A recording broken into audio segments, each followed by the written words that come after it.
दोस्तों, क्या मोदी सरकार की अब घेराबंदी शुरू हो गई है?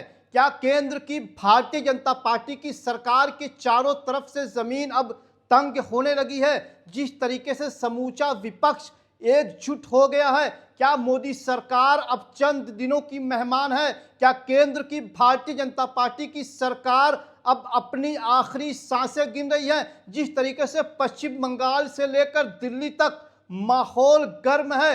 राहुल गांधी, ममता बनर्जी, अरविंद केजरीवाल, अखिलेश यादव, चंद्रबाबू नायडू, तमाम विपक्षी नेता एक साथ एकजुट हो गए हैं। क्या मोदी सरकार के लिए यह मुश्किलें बढ़ने वाली है? जिस तरीके से राहुल गांधी ने हालिया दिनों में कहा कि हम भाजपा को हराएंगे और मोदी के खिलाफ सख्त कार्रवाई की जाएगी, दोस्तों आखिर वो कैसी कार्रवाई होगी ये राहुल गांधी ने नहीं बताया, लेकिन राहुल ने खुले मंच से कह दिया कि मोदी के खिलाफ सख्त कार्रवाई करेंगे।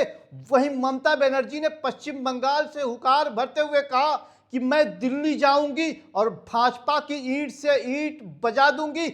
माहौल गर्म ही था कि सीजेआई साहब ने मोदी को फंसा दिया। जिस तरीके से देश के बेरोजगार युवाओं की तुलना काक्रोच से की गई कि पूरे देश में काक्रोच जनता पार्टी ही बन गई और तेजी से उसका विस्तार शुरू हो गया है। काक्रोच जनता पार्टी बनते ही सोशल मीडिया पर एक नया भूचाल आ गया।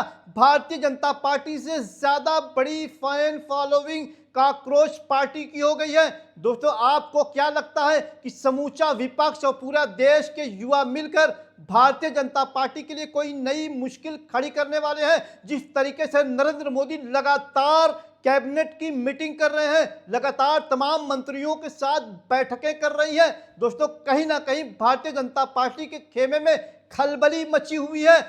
जिस तरीके से पश्चिम बंगाल से ऐलान करते हुए ममता बनर्जी ने कहा कि मैं दिल्ली में केंद्र में बैठी भारतीय जनता पार्टी की सरकार को उखाड़ फेंकूंगी, वहीं राहुल गांधी ने कह दिया कि तमाम विपक्ष एक साथ हैं और जो भाजपा को हराएगा हमारा पूरा समर्थन उसी के साथ है। वहीं आम आदमी पार्टी के राज्यसभा सांसद उत्तर प्रदेश में संजय सिंह ने उत्तर प्रदेश से हुंकार भरी है और भाजपा को घेरने की कोशिश की है। दोस्तों, आपको क्या लगता है कि पूरी तरीके से समूचा विपक्ष एकजुट हो गया है? और अगर समूचा विपक्ष एकजुट होता है तो ये भाजपा के लिए किसी खतरे की घंटी से कम नहीं है। अगर हम सूत्रों की माने तो चंद्रबाबू नायडू भी कहीं ना कहीं इंडिया गठबंधन के साथ आ सकते हैं। दोस्तों, बड़ी खबर है। जिस तरीके से आपने देखा कि महाराष्ट्र में एकनाथ शिंदे के साथ खेल किया गया और वही खेल फिर बिहार में नीतीश कुमार के साथ किया गया। नीतीश कुमार के नाम पर बिहार की जनता से वोट लिया गया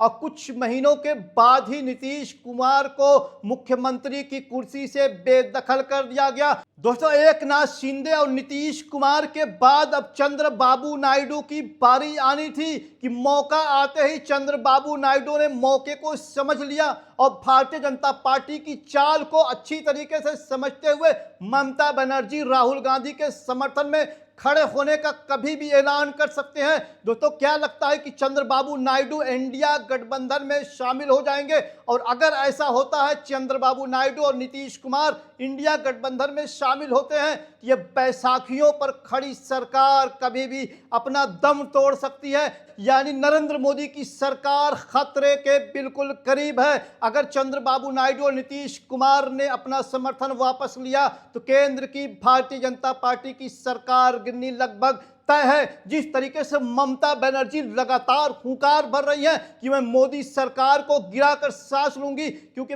पश्चिम बंगाल में चुनाव आयोग से मिली भगत से मुझे हराया गया, 100 से ज्यादा सीटों पर बेईमानी की गई।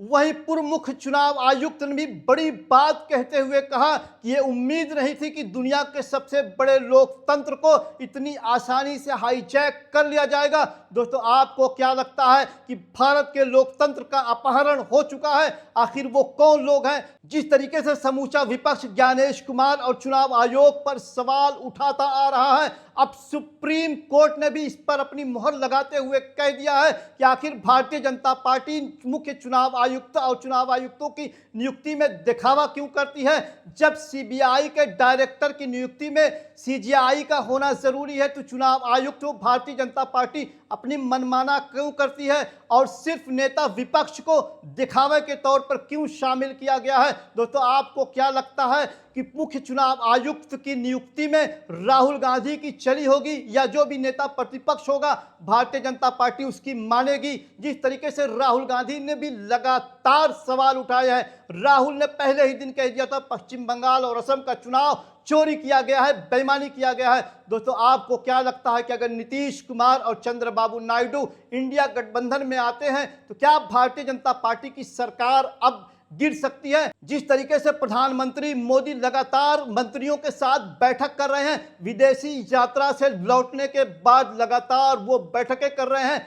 मंत्रियों से कहा गया है कि आप दिल्ली छोड़कर नहीं जा सकते। मंत्रियों और सांसदों को दिल्ली में जमा रहने की बात कही गई है। दोस्तों, आपको क्या लगता है आने वाले कुछ घंटे और कुछ दिन बड़े भारी पड़ सकते हैं? भारतीय जनता पार्टी चारों तरफ से घिरी है। जिस तरीके से कॉकरोच जनता पार्टी ने भाजपा की नाक में दम कर दिया है, वही समूचा विपक्ष अब कॉकरोच जनता पार्टी, एक तरफ तो राहुल गांधी, अरविंद केजरीवाल, अखिलेश यादव, ममता बनर्जी, तमाम विपक्ष का सामना आखिर भारतीय जनता पार्टी कैसे कर पाएगी और कर भी पाएगी या नहीं कर पाएगी? जिस तेजी से देश का युवा कॉकरोच जनता पार्टी के साथ जुड़ रहा है।